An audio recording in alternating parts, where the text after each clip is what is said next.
El siguiente podcast es una producción de Radio Universidad de Rosario.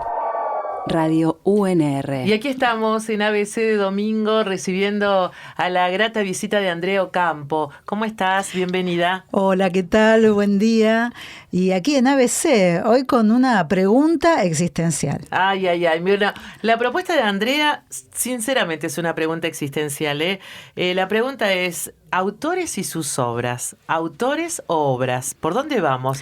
¿Con qué te quedas? ¿Por dónde arrancás? Nos quedamos con las dos, nos quedamos con una sola. Es toda una disquisición que por lo general se da como charla cuando estamos frente a un gran acontecimiento. Bien. Tipo, le dan el premio mayor a fulano de tal, o en el caso, por ejemplo, de artistas cuando fallecen, como fue hace poco el caso de Vargas Llosa, que dio tanto que hablar, un premio Nobel, con una obra extensísima, pero también con mucha presencia social.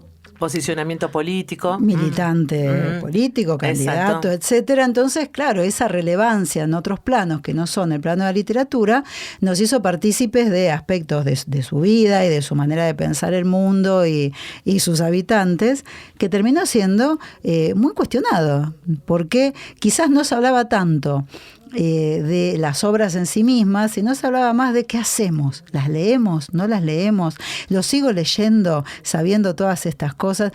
Había un meme que circuló que me pareció brillante, que decía que lo iban a enterrar en dos ataúdes, en uno iba a estar el autor y en el otro iban a enterrar las obras. Entonces esa separación hacia la eternidad nos iba a dejar a nosotros sin tener que responder la pregunta, porque no podemos separar al autor de sus obras. Por lo menos en este meme se puso de manifiesto ese pensamiento. Es imposible separar a una persona de aquello que ha creado. Entonces, ¿cómo lo leemos? ¿Cómo nos posicionamos? Ahí está la pregunta, digo, a esas cosas que no te gustan de su vida o del autor o la autora como persona, creo que no invalida su lectura, ¿no? Porque muchas veces pueden ser gratas sus textos, pero bueno, me parece que hay que meterse igual. ¿O qué decís? Sí, es todo, digamos, una decisión personal. Y tampoco me parece a mí que se puede a veces generalizar, porque cada uno pone el límite en un lugar distinto. Digamos, sería una especie de medidor de crímenes. Es decir, ¿qué tanto puedo yo disculparle a esta persona poniéndome yo en un lugar de juez? Ya ahí ya arrancamos mal. O, por ejemplo, pensar en una escala de valores humanos, si yo comparto o no comparto con esa persona esa escala de valores, y por ende también tendríamos que hacer una distinción entre lo que consideramos esa persona opinando y también su obra.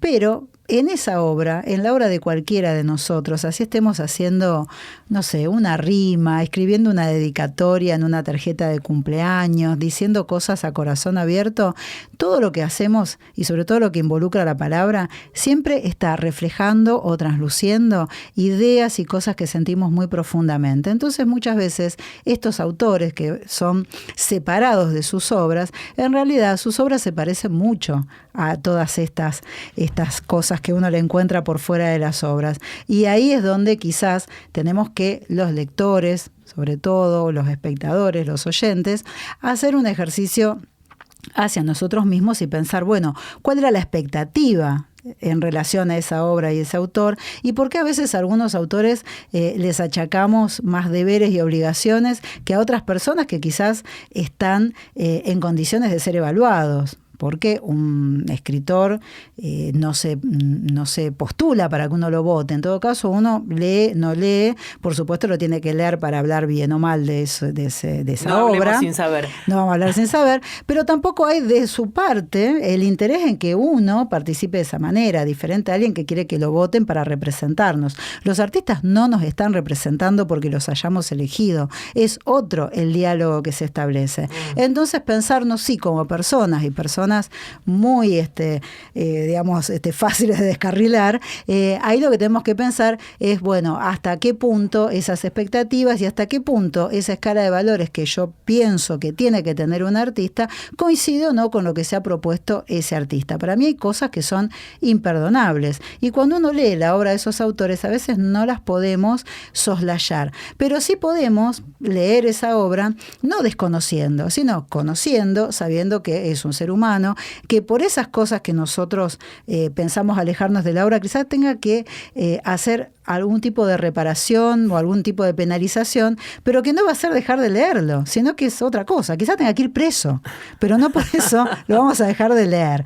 Una cosa, yo metería presa a mucha gente y que no escribe bien. Y seguiría leyendo sus novelas. Y mucha gente muy buena que uno quiere, a veces no escribe tan bien como uno quisiera. Bueno, te veo, digamos, haciendo el planteo y pienso, o quiero saber en qué autores pensás, ¿no? Para en este debate, ¿no? O que pondrías, o que algunas cosas te gustan, o que, no digo que son cuestionables, o que hay algo que no te parece tan apropiado. Digo, no sé si te pongo en el brete, ¿no? Y un poco sí, como siempre. Lo citaste a Vargallosas, ¿no? Como siempre. Bueno, por ejemplo, con Borges. Hay mucha gente que con Borges te haces un problemón. Te juro que era el que tengo ahí en carpeta diciéndote... ¿Dónde lo ponemos? Claro, y tenemos aparte esta divisoria de aguas, que cuando se trata de personalidades y de autores tan prestigiosos y tan conocidos, porque nos hemos ido enterando de los detalles de su vida, termina siendo una divisoria de aguas, ¿no? Tipo, lo amas o lo odias. Y eso también, esas posiciones extremas tampoco contribuyen a que uno pueda disfrutar de las lecturas. Hay muchas personas que durante años y años se negaron a leer a Borges. También pienso en Sábato, que es otro de los que generó también este tipo de controversia. Pienso en Cortázar. Cortázar, en mi caso particular, a mí esto que se haya ido voluntariamente del país cuando nadie lo echó, me hubiera encantado que se quedara y editara su obra también acá. Bueno, a él le gustaba vivir en París, no te puedo culpar. Entiendo. Pero sí esto de cómo se alejó también un poco de los lectores que vivíamos tan lejos. No se alejó en su escritura, pero sí se alejó él físicamente, incluso quedó como una nota muy amarga cuando él vuelve, recién recuperada la democracia, que todos pensábamos que el presidente lo iba a recibir. El presidente de ese momento era Alfonsín. Pensábamos que iba a haber un gran revuelo público por su presencia, y no fue así, y al poco tiempo él falleció. Entonces quedó así como un hueco ahí, como una deuda. Por el lado de Borges, fijémonos también cómo la gente lo criticaba cuando se casó con María Kodama, las cosas horribles que se decían, y hay que preguntarse si eso es merecido o no, y si eso no va de la mano también con caer en el otro extremo de ponerlo como una especie de gran luz enceguecedora y que no permitía ver que quizás había otros grandes escritores contemporáneos que no tuvieron las oportunidades por ahí de circulación de su obra que sí tuvo Jorge Luis Borges. Y no va en detrimento de la obra, sino que va por ahí en esos pensamientos que van cambiando. En la década del 80, por ejemplo, Olmedo y Porcel hacían chistes con la obra de Borges. Le hacían chistes muy machistas, se los hacían a las chicas lindas con las que estaban, diciéndole, claro, y vos seguro que lees a Borges, como si fuera un chiste, ¿no? Eso, otro día podemos charlar ese tipo de cosas. Y pasado, digamos, todas esas décadas de reacomodamiento de los planes curriculares, se termina dando Borges en las escuelas, donde todas esas chicas lindas lo leyeron a Borges en cuarto y quinto año. Entonces, hay también todo un trayecto que es histórico, que es social, y lo que quizás nos parezca condenable en un autor en un momento y nos aleje de su obra, en otro momento quizás lo podamos ver de otra manera. Nunca la solución es quemar libros. Por eso quizás dividir las aguas y pensar también en qué cosas se resuelven en qué lugares y qué cosas se resuelven en la biblioteca. Dicho todo esto, está el corazón. Y si uno tiene ese corazón que le dice esto no lo voy a leer, no se puede contra eso. Y si dice lo voy a leer igual, pasa exactamente lo mismo. Nos quedamos con las pasiones. La pasión lectora. Me gusta la pasión. como el motor de las cosas. Me parece claro que sí. que es un buen mensaje. Andrea, como siempre, lindo recibirte este ratito. Hasta el domingo próximo. Por supuesto, nos encontramos pronto. Gracias. Escuchaste una producción de Radio Universidad de Rosario.